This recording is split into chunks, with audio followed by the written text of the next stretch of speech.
Okay, so let's start. It is my pleasure to introduce Shubham Tulsiani. Shubham is currently a research scientist at FAIR. Before that, he was a PhD student at Berkeley with Jitendra Malik. And he has done a wide body of work in relatively wide area of actually sort of computer vision, from 3D all the way to actually sort of the way we think from a vision side of the word, think about robotics and how can actually we interact with robots and the real world. His work has been recognized by various different awards. The most important one probably is the CVPR 15 Best Paper Award. And today, he's not going to talk about the robotic side of his work, but rather on the 3D perception. How can we actually perceive the world in 3D, and how can we learn to include geometry into our learning paradigms? With that, welcome. Yeah. Thanks, Ali, for the wonderful intro. Thank you for having me over. It's a pleasure being here. So, yeah, as Ali already gave some spoilers, I'm going to talk about 3D perception. So in computer vision, the goal of the community has always been to build systems that can make inferences about what they see in an image. And in particular, over the last few years, we have made a remarkable amount of progress towards achieving some of these goals. As an example, I can take this image and upload it to Google Cloud's computer vision API. And that very quickly and accurately tells me that this is sort of an image of a living room. There's some furniture in it. It can even name some of the objects that are present, such as the coffee table and the couch.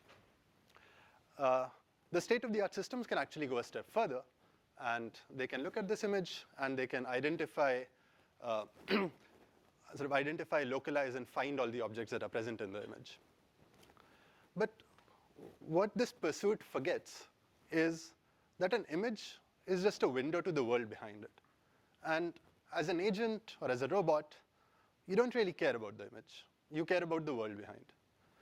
And so while we have made a lot of progress on trying to label these 2D images, I think we also need to be able to understand the underlying 3D world. And maybe just to highlight why it is important to go beyond such 2D understanding, let's just consider a very, very simple task. So let's imagine that there's this sort of whitish person standing in the room, standing in front of the window, and this person just wants to go and lie down somewhere in the room. So if the representation of the image that we infer is something like these 2D instance groups, then this representation doesn't really inform us of what the person should do. It doesn't inform us of where the person can go lie down. It doesn't tell us how the person can accomplish this. But when we humans look at this image, it's just very clear to us what this person should do. We know that this person should just go and lie down on the blue couch, perhaps adjust the pillows to make himself more comfortable. And the reason why we can make this inference is because we understand the spatial structure of the scene here. We understand that on the left, there's this blue couch, which is long enough to comfortably support the person as he or she wants to lie down. We also know that while there are these other objects which are very comfortable to maybe sit upon, they're not very amenable to sleeping upon because of their shape. And we know that there's this table in front of the chair. And even though we don't see the pixels between the table and the chair, we know there is this free space that the person can walk through as the person is going to the couch. And we understand that once the person is towards the couch, he or she should maybe readjust the pillows and get to a more sort of comfortable configuration. So this ability to understand the underlying 3D structure is a very crucial one and is something that we humans can clearly do. And in the computer vision community, we have in fact looked at this problem of modeling the 3D world from images over many, many decades. And we have developed methods that can do this by leveraging the underlying geometry of the task. For example, given multiple foreground masks, we can recover the underlying 3D mesh, or we can even get to textured 3D reconstructions given many RGB images. And these techniques are powerful enough to give accurate reconstructions of sitting presidents, or even reconstructions of cities or landmarks from web-scale data. But these techniques are purely geometry-driven. They cannot make guesses in absence of evidence. In contrast, when we humans see a single image, we can guess the underlying 3D structure. And that is because we can learn from our prior experiences. Now, on the other hand, there do exist these learning-based techniques which allow us to make judgments about novel images, that allow us to learn from past data and on novel images perform tasks like classification. But unfortunately, these learning techniques are not aware of the underlying geometric nature of the world. And therefore, their applications have typically been restricted to settings like 2D classification. So when I started grad school, essentially there were these two separate lines of work, one which was trying to sort of understand images from a learning perspective, and ones that were trying to model the world from a geometric perspective. And in my research, I've attempted to unify these two, and I'll show how that unification can help us learn 3D perception. And in particular, I'll talk of some approaches that, by unifying concepts from geometry and learning, give us scalable solutions to learn 3D inference. And sort of, in fact, this combination of geometry and learning is also very fundamental to how we humans perceive 3D. As an illustration, let's just consider this rabbit in the middle, and let's say we are seeing this rabbit from the front. And also, let's stretch our imagination and think that this is the first rabbit you have ever encountered in your life. And so when you see this rabbit from the front, you form some mental 3D model of it. But perhaps, because this is the first rabbit you're seeing, the mental model is wrong. Maybe you think the rabbit does not have a tail. But then you move around, and then you see the same instance from other perspectives. For example, you see it from the side, you see it has a tail. And so these other views provide you a correction feedback that the initial mental model you had formed was wrong in certain ways. And so the next time you see a rabbit, you'll perhaps make a better guess, infer that its 3D shape does in fact have a tail. And so the way we humans can learn 3D is by simply walking around, observing the world from different perspectives, and forming mental models that are geometrically consistent with these different observations that we experience. And in my work, we attempted to operationalize this ideology to form a computational approach that can learn in a similar manner. That is, given one image of an object, such as this chair here, we want to be able to learn a system, in this case a convolutional neural network, that can infer the 3D structure of the underlying object. Sort of in the image shown here, the 3D is represented as a volumetric grid. You can think of dividing the space into many cells, and for each cell predicting the likelihood that it's occupied or not. And just like humans, the form of supervision we want to rely on is not ground truth 3D. We are not aware that this chair looks exactly like this in 3D, but instead, we want to rely on other views of the same instance as a supervisory signal. And to leverage this form of supervision, we can simply enforce that the 3D we infer should be geometrically consistent with the other observation we have. Now, I'd just like to re-emphasize what's happening in this picture. Given one image, we have an inferred 3D model. Now, if this were a supervised learning setup, we would train this predictor using ground truth 3D, but often that is not available. Instead of relying on ground truth 3D supervision, we rely on other observations for the same instance and just say that this, the 3D that we infer should just be geometrically consistent. So by leveraging our knowledge about the geometric structure, we can bypass the need of ground truth 3D supervision. Now, in the example shown here, the observation image I'm showing is actually a color image, but the framework we present can actually also handle other forms of observations, like a foreground mask image or a depth image, such as one that can be captured by a Kinect sensor. And to instantiate this framework, what I need to do is define this geometric consistency loss function that tries to measure how consistent an inferred 3D shape is with respect to some 2D observations. And instead of defining the consistency between the image and the shape, we look at it at a per pixel level or a per ray level. So for each pixel, we can shoot out the ray from the camera, make it pass through the pixel at the focal plane, and then it passes through the grid. And then we ask for each pixel, how consistent is the predicted shape with respect to what we know. So in terms of defining this ray consistency loss, what we really want to do is we want to look at this 3D shape X, which is, again, of the form of a volumetric occupancy grid. And we want to examine some ray that is traveling through this grid, for which we know something. So because this observation image was of the form of a depth image, let's say we know for this ray that it traveled 1.42 meters before stopping, because that's what the observation image told us at that pixel. And then we want to ask, how consistent is this 3D shape with respect to what we know for this ray? And the way we can define this consistency is by a combination of two terms. First, we examine this ray as it travels through the grid and compute where is this ray likely to stop and how likely are each of those stopping points. And then we look at this ray we look at each of these possible stopping points and just define how inconsistent are each of those stopping points with respect to what we know. And once we have defined these, we can simply define the per ray consistency cost as an expected event cost, where different possible stopping points are what I'm calling events. So as we are examining this ray passing through the occupancy grid, there are various possible stopping points for this. For example, it can stop at the first cell it hits. And the likelihood of that happening is that the first cell on its path is occupied. Or for example, it can stop at the third cell it hits, with the probability that the third cell is occupied and the first two are empty. Or for example, it can just completely pass through the grid and never stop, with the probability of this happening being that everything on its path is empty. So the key thing to note is that the likelihood of each of these possible stopping points is defined in terms of these occupancy probabilities or a predicted shape X.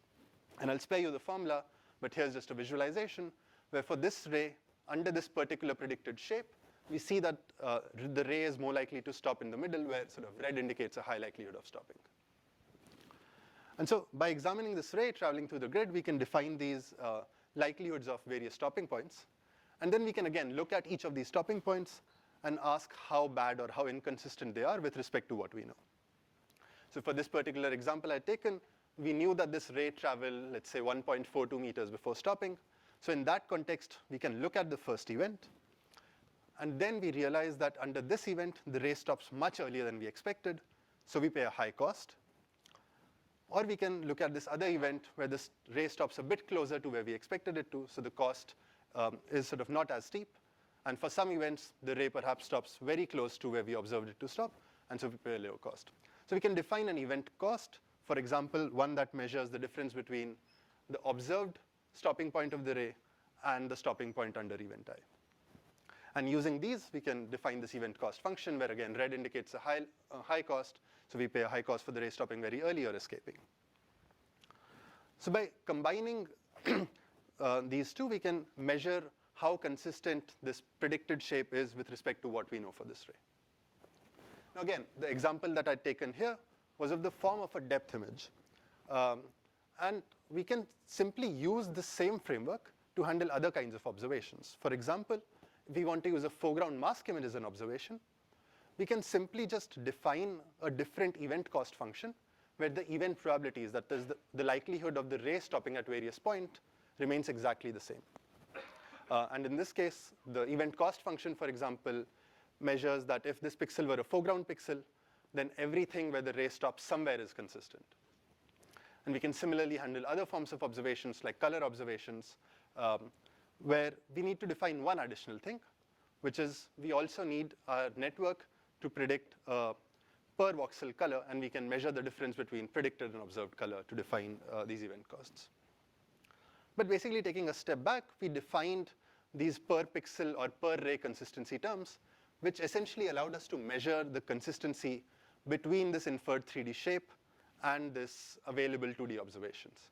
And this allows us to instantiate this learning framework where, again, we are bypassing the need of supervision by enforcing geometric consistency with other views. And this framework can allow us to learn 3D inference by just using supervision in the form of these other observations of the instance. And we then tested this learning setup across a varying set of data sets. To begin with, we looked at this ShapeNet dataset, which is essentially a synthetic dataset where we have a few thousand CAD models per object category.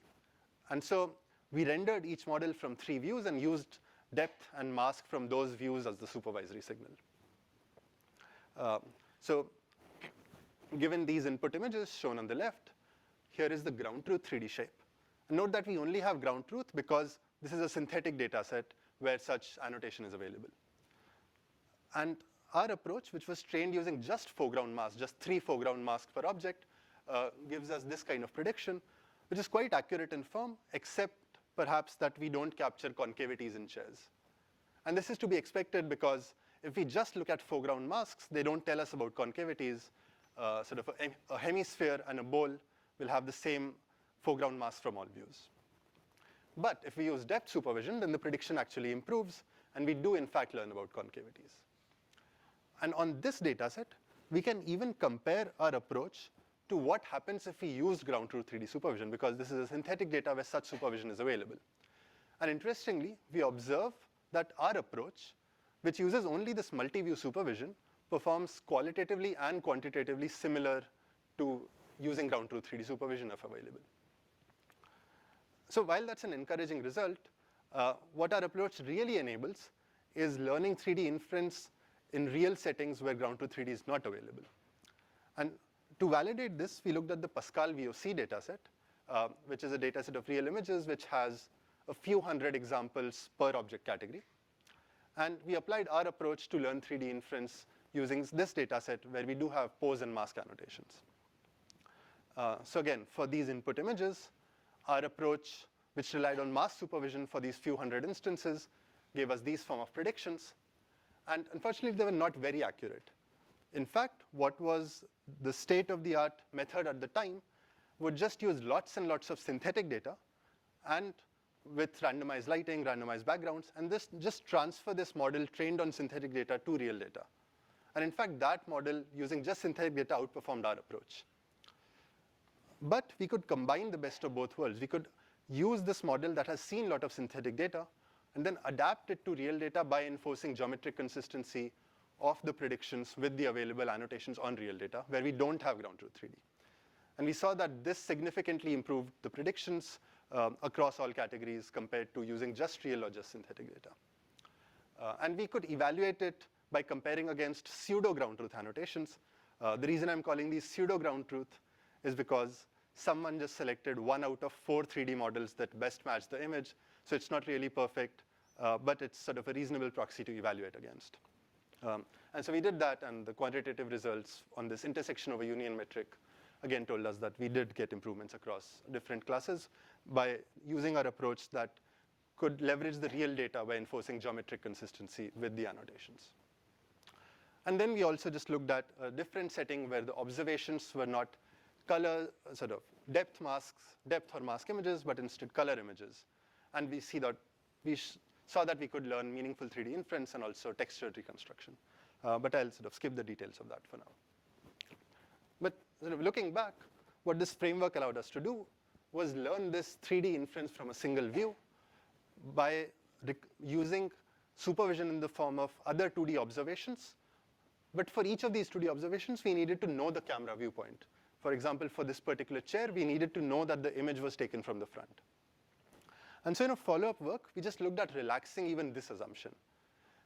And we did so by learning another system that could predict the corresponding camera pose. So now, instead of having one image and a corresponding observation, we have 2 RGB images with an observation from the second view. And given one image, we predict the shape. Given a different image, we predict the camera pose.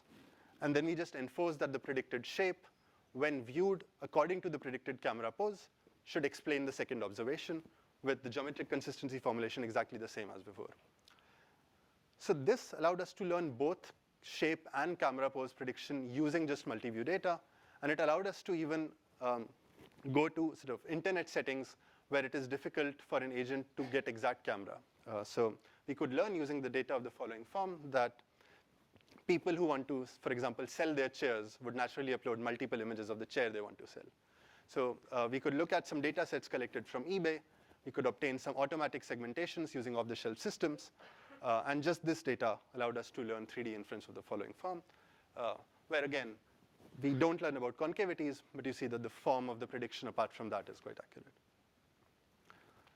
accurate. So the approaches that I described so far could allow us to learn from multi-view image collections. So we required multiple images of the same car from different viewpoints, and sort of having such images for a few different objects in a category could allow us to learn 3D inference. But actually collecting this form of data, where I have multiple images of the same instance, is actually still difficult. For example, if I just go to Google and search images of a car, I don't really get data of the form of the left. I don't get multiple images of the same instance. What I get is a single view image collection. I can easily get many images of instance of the same category, but for each instance, I'll only get one view of this.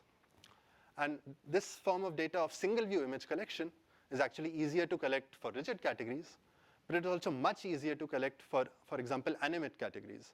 If you try to make a bird stand and go around and take multiple pictures, it probably won't cooperate, it will just fly away.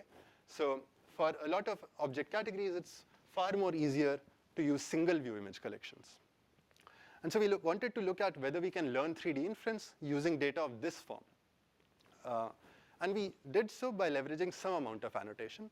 So for each image, we additionally require 2D key point annotations.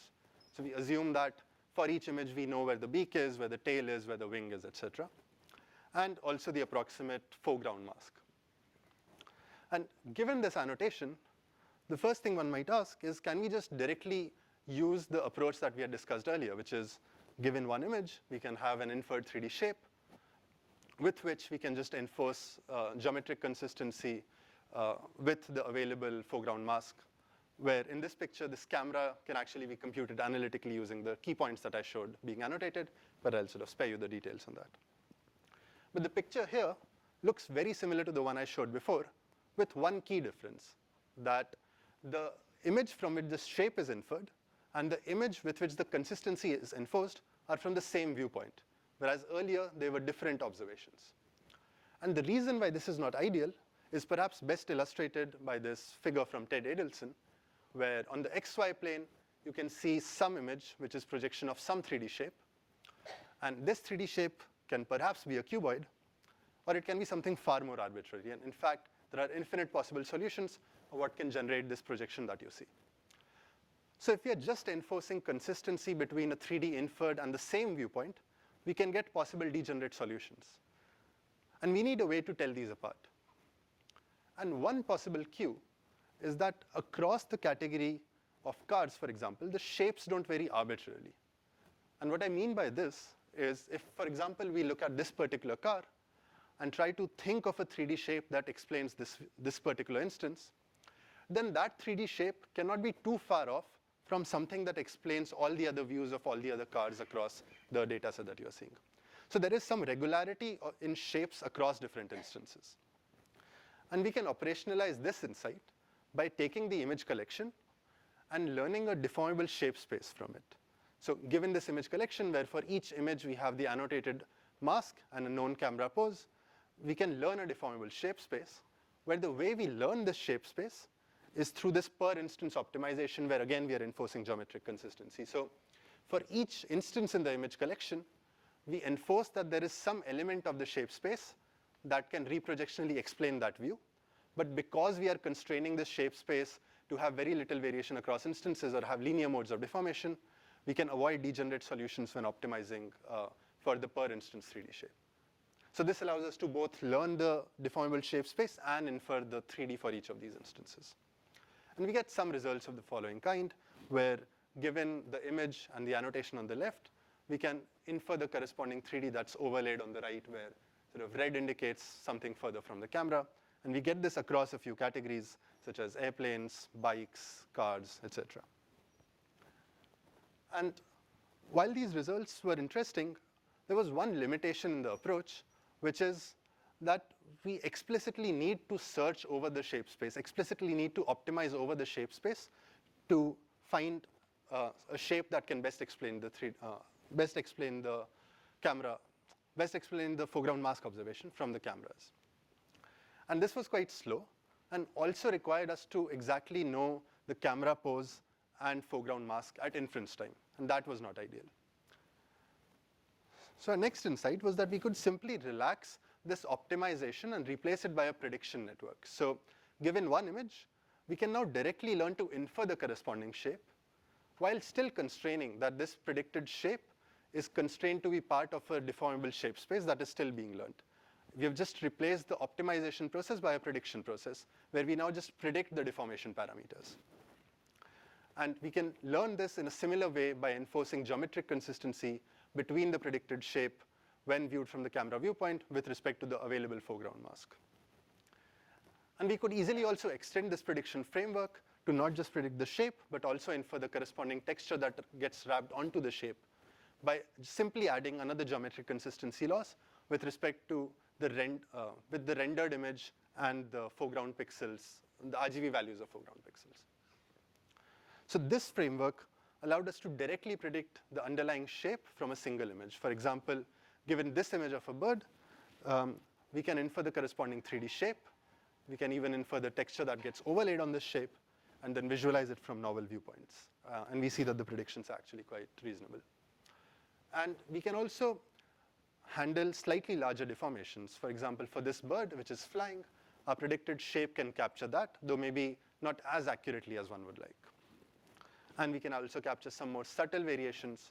For example, this bird has a slightly broader tail compared to the blue bird at the top, and our predictions can capture that. And here are just some videos showing some results across instances from 360-degree views.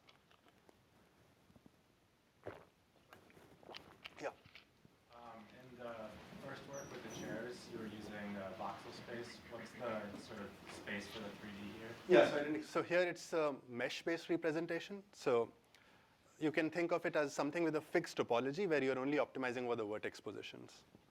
So you start each of the sort of individual category optimizations with like a sphere and then start deforming that? Yeah, so you can, so there were a couple of different things we tried. You can start with a sphere, and in that you need to do a bit more tuning in optimization. Or you can start with something that's essentially like a, what do you call a visual hull of the category. So you can take all the different instances and get some rough idea of what the shape can be.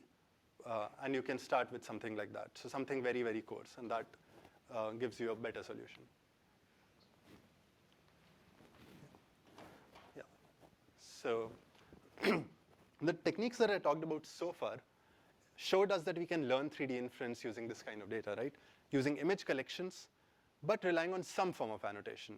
In particular, we relied on annotation in the form of these 2D key points, that for each image, we know that here's the beak, and here's the tail, and so on. Now, from a practical point of view, getting these form of annotations is slightly tedious, and it prevents the scalability of our approach.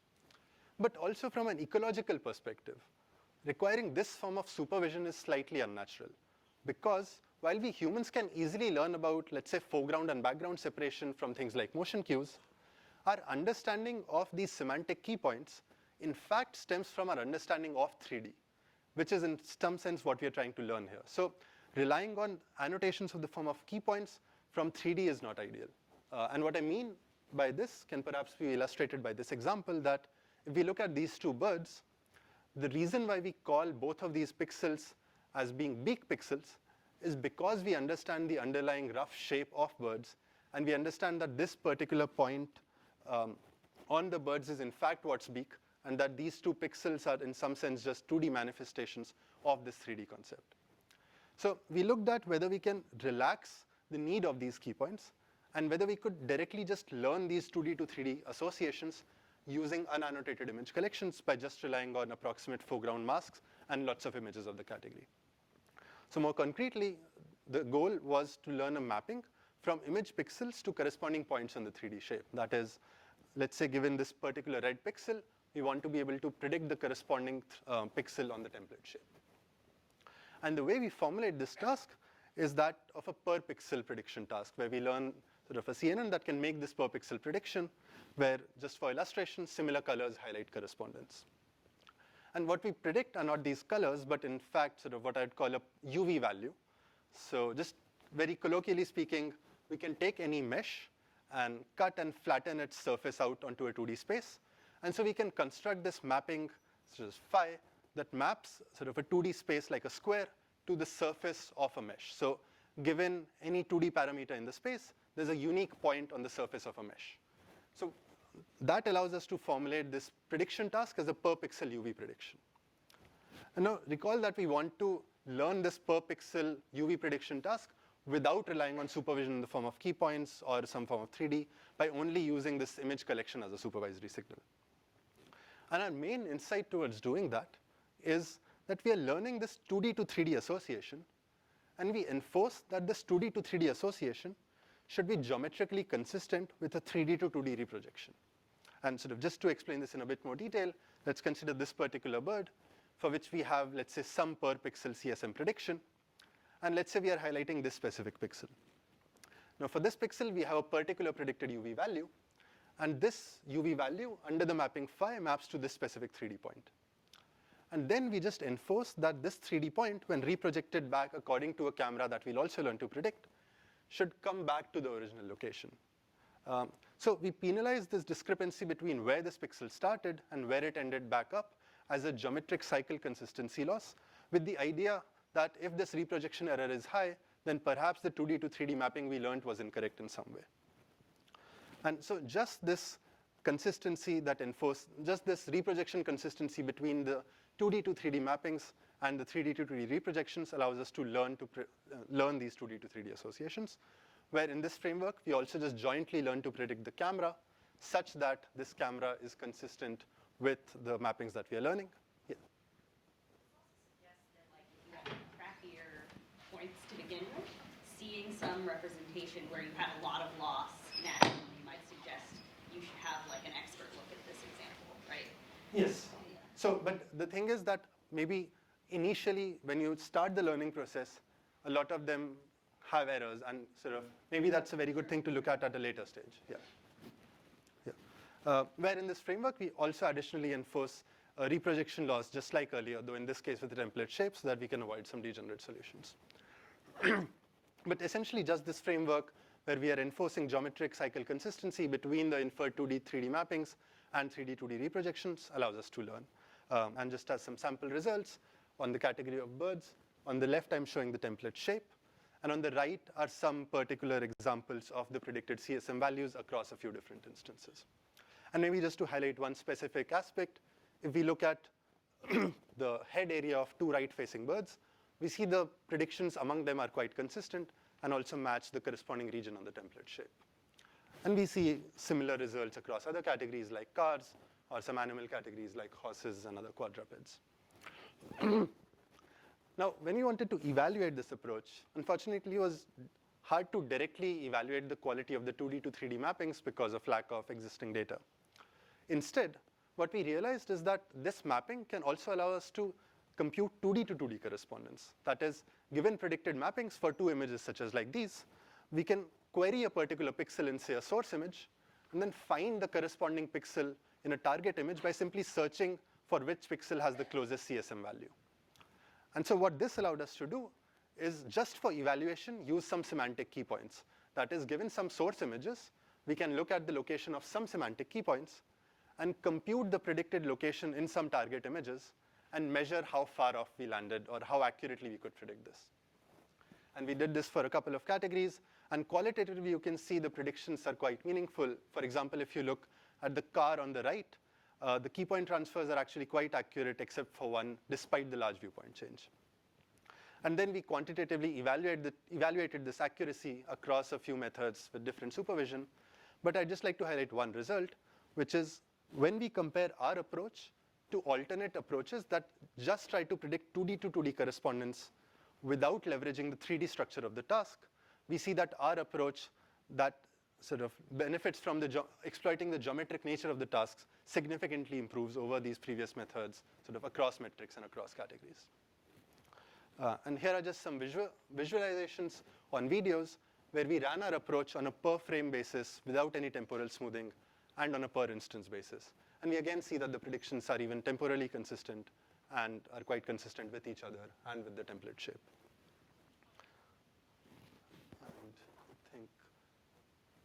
So the model that we trained had only seen unoccluded instances. So you might see some flicker as maybe one car passes by the other. But apart from that, you can see the predictions are quite temporally consistent, give us the correspondences and associations across different objects. And one thing that I didn't really go into was that instead of using a rigid template shape, we can use a rigged template shape, such as one where the horse's head can bend down or elephant's trunk can move up. And just our framework can be easily extended to also predict this articulation. And sort of we'll jointly learn the 2D to 3D mappings and this articulation. And so we can see that we can capture at least the coarse motion, for example, the elephant's trunk, the horse bending down, though when perhaps capturing the fine motion, such as the precise movement of legs, it's not very accurate. Though again, I'd like to emphasize that we learned this using just image collections with approximate masks. So for example, for the horse results that you see, we just used images from ImageNet with an off-the-shelf segmentation systems, and that could allow us to learn predictions of the following form.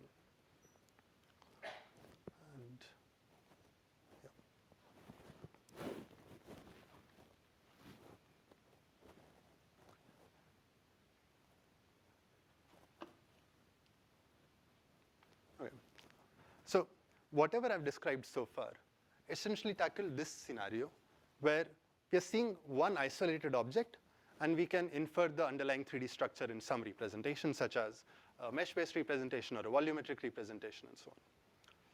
But we want to go beyond isolated objects, right? We want to be able to reason about entire scenes. And to do this, we need to predict the 3D structure of all the entities in it. We need to predict the 3D structure of the sofa, the pillows on it, the other chairs, the table and the objects on it, and so forth. And therefore, instead of predicting representations for isolated objects, we need to be able to predict compositional representations that reason about the 3D structure of all the entities or of all the components in a scene. But before we can do that, one basic question we must answer is, what are these components? Given a scene, how do we know what entities in terms of which to reason? And one cue that can help us realize what the underlying components of something are is that of sort of simplicity of the underlying structure. That if I show you these many images of dining rooms, and I tell you that there are some repeated components that explain all of these images, you'll perhaps realize that these components I'm talking of are something like a chair and a table, which with slightly different shapes, slightly different configurations, can explain all this complex data that you're seeing. And so we operationalize this approach, but in a far simpler setting, where instead of trying to discover compositional structure of a scenes, we wanted to see if we could discover the compositional structure of a category. So given a shape collection such as this, where we have many CAD models of a category, we want to realize that the underlying compositional structure, that chairs have something like a seat, something like a back, some of them have handles, and so on. And the way we do this is by computing a primitive-based abstraction, by trying to represent the complex shape as a composition of simpler primitives, which in this case are cuboids.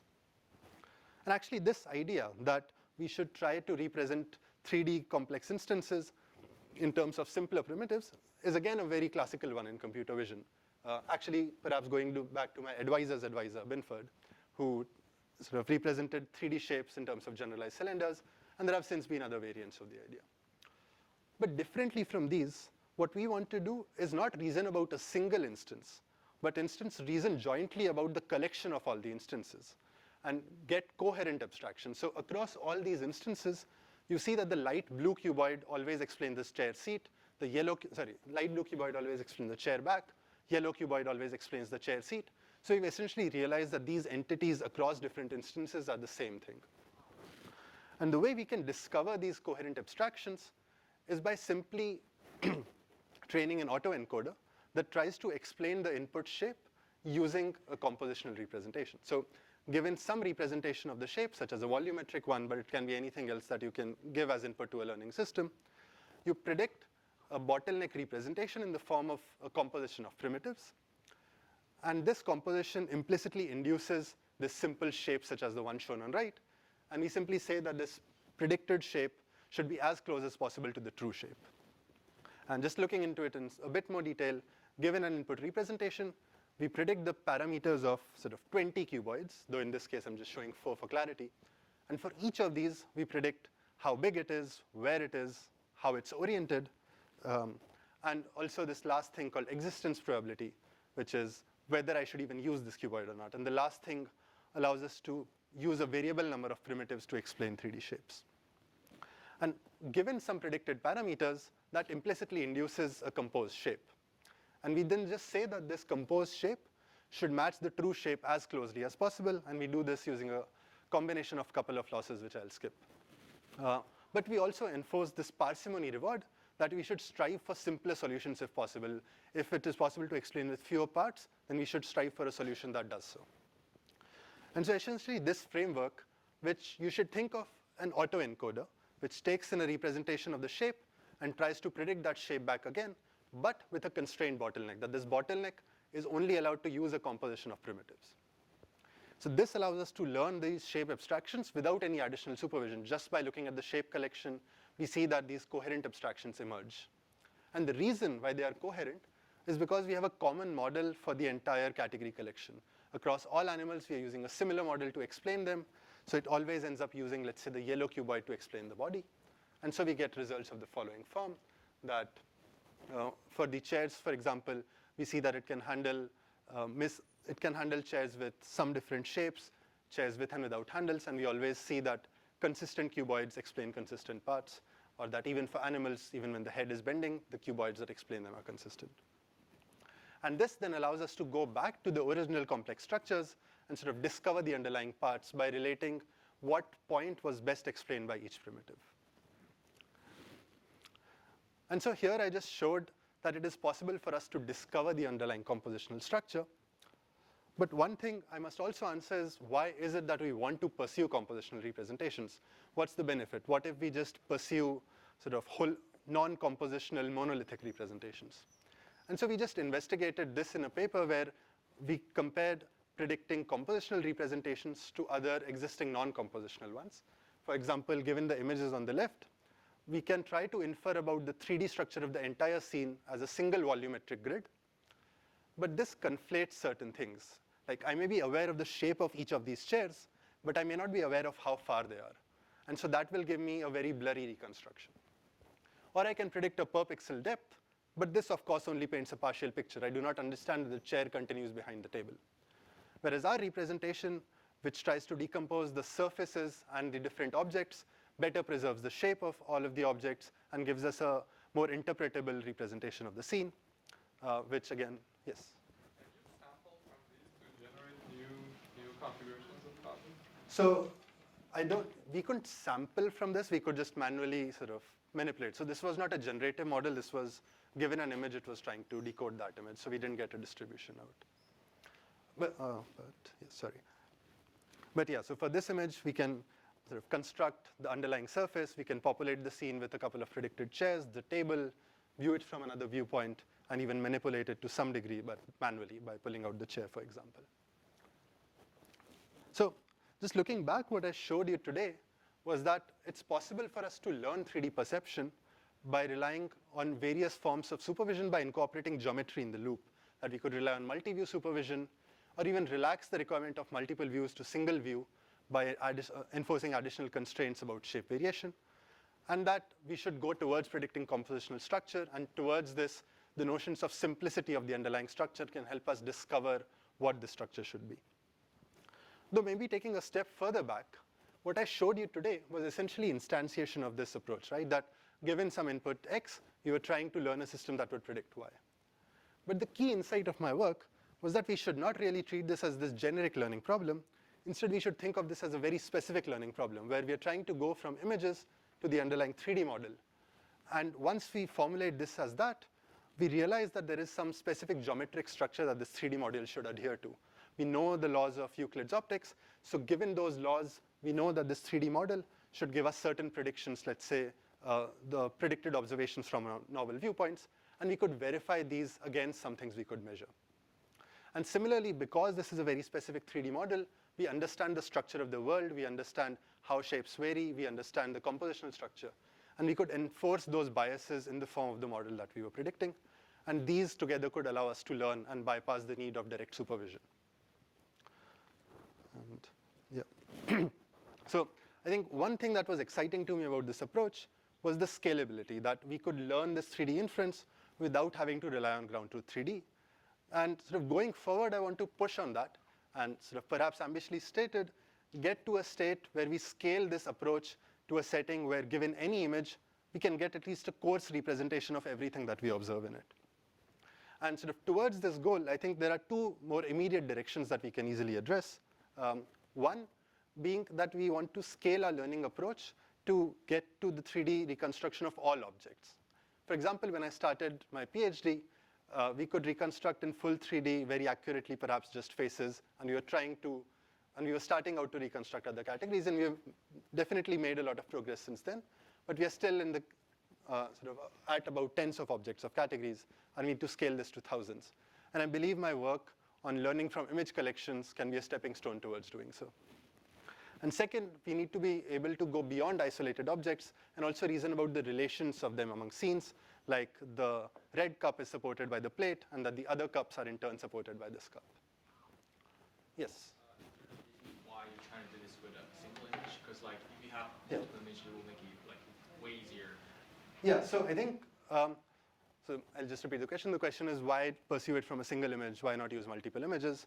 So when we humans see a scene, I think this ability to guess the underlying structure from maybe not a single image, but from a very small viewpoint is very critical. Like, to guess the 3D structure, I'm not necessarily going to go around this entire room. So this ability to make educated guesses about the 3D structure is still fundamental about us forming initial plans. If I want to go out of the room, I need some guess of the 3D structure of, for example, these stairs, etc. And it's definitely an interesting question. How do we improve this guess as we get more and more information through multiple views? And I have some work on that, which I didn't talk about there. But still, I feel there is this basic requirement that we should be able to make good guesses from one image. Yes? Humans do have two eyes, and Yes. we use stereoscopic cues Yes. probably in ways that aren't fully understood Yeah. in coming to conclusions about the space models. So is it... Yeah, so I think sort of stereoscopic view, or in some sense, if you have a depth sensor, it gives you a similar amount of information, maybe with a bit more accuracy, can get you very good information about some of the visible aspects. So it really helps, it can really help improve your guesses. But the sort of 3D that I'm pursuing here, we also want to be able to reason about the aspects that you're not seeing. For example, there may be a chair behind the table, and you only see it stop. So stereoscopic views might tell you that one is behind the other, but it doesn't really tell you that you could sit on that chair. You don't have a guess of the full shape of it from just knowing how far the visible aspects of the scene are. Yes? So you said earlier that it will start to come up with large data sets with multiple views of the same object. But there's actually a very large data set which is video. Yes, so I think, Training purposes, right? You yes. have just what you need there. Yes, so I think that maybe I didn't mention here. So one of the ways we have of going to multiple sort of more objects is using monocular videos, but monocular videos are still a bit more limited than what we have traditionally used in vision as multi-view data sets, where we really have, for example, for this room, a video would have me maybe walking around for a very short duration, and that would be a clip, which will maybe inform me of something like the depth of the scene. Whereas to learn sort of this form of 3D, what we also need are these very diverse viewpoints. And that is maybe not that easily accessible from videos. But definitely incorporating videos with a lot of the single view reconstruction, image collection work I did will help. And sort of we have some thoughts along those lines. But yes. So I'm just taking one step even further back. This framework that I showed essentially just said that we can learn inference of these spatial models by relying on sort of the laws of Euclid. But this idea is more generally applicable. Instead of predicting spatial models, we can predict physical models and say that they should obey the laws of Newton. And just as some very exploratory efforts in this, we have some work that, given a video, tries to infer the underlying physical forces that a person applied during that interaction. And sort of the idea is exactly similar to as I described earlier, that given a video, you make physical predictions. And even though you don't have supervision, you just enforce that the effect of these physical predictions that you can simulate should match some of the things that you observed in the video. But sort of more generally, I think it is very exciting to be able to go beyond just reasoning about spatial representations and also incorporate some more physical aspects. And I believe a similar framework can allow us to do so. With that, I'd like to thank all my collaborators, without whom none of these projects would have materialized. And yeah, I'm happy to take more questions. Awesome. We asked several questions during the talk, but we probably have time for one more question to keep things in time. So you talked about this learning from collection of single images, and you had some sort of like base model that you were then deforming. You started out with the optimization approach, but then you talked about like moving to prediction. And someone asked, like, where did you get this base model? You said maybe you got it kind of like it was maybe fixed before you started this prediction task. And I was wondering, do you think that the quality of your actual, for example, bird reconstructions is like limited in some way by that initial model that you have? Like, would improving that model somehow help you, or do you think it's kind of as good as you need? So I think more than the model, there is this limitation. Could you repeat the question? Sorry, yes. So the question was, especially in the work that I showed in the middle, where we were learning from image collections, we relied on this base model, which could then deform to get better 3D, reconstruct 3D. And the question is the quality of reconstruction is limited by this model? So in all of the approaches that I described, actually we had some initialization of that mean model, but we were also learning that along with the data. So we allowed it to change. But you're right, the quality is sort of still limited. And I feel that is more to do with the amount of deformation we allow as opposed to the base model itself. That, for example, for the cars project, we only allowed 4 deformations, all of those were linear. And that's clearly not sufficient, but it's constrained enough that it prevents a lot of degenerate solutions. Great. Let's thank the speaker one more time. Thanks.